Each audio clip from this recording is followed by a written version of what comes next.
Good day, Jamaica. As we observe Workers' Week 2026, we are reminded that Jamaica's progress has always been shaped by the voices of our workers, voices demanding fairness, dignity, opportunity, and respect.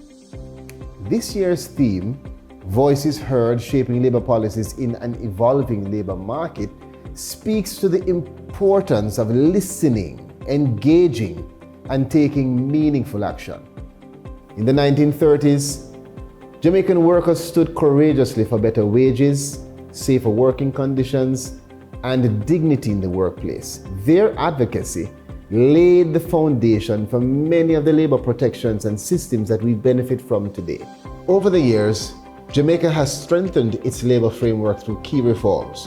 We have established a national minimum wage, we've standardized the 40-hour work week, and introduced the Employment Flexible Work Arrangements Act, supporting flexible schedules, remote work, and a modern economy.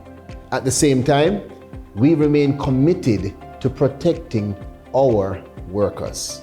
We continue to advance occupational safety and health legislation to ensure that every Jamaican worker returns home safely at the end of each workday.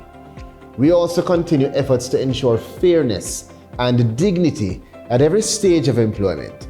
And this year marks the 50th anniversary of the Labor Relations Code, a cornerstone of industrial relations in Jamaica.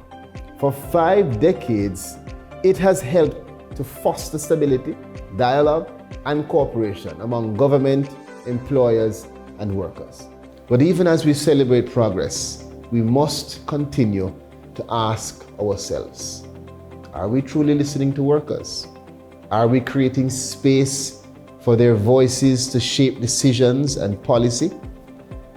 Now, the future of work in Jamaica must be built on partnership, inclusion, fairness, and shared responsibility. This Workers' Week, let us recommit to building a labor market that protects workers, supports growth, and prepares Jamaica for the future. In 1938, Jamaican workers made their voices impossible to ignore. In 2026, we must do more than hear their voices. We must act on them. Happy Workers' Week, Jamaica. One love.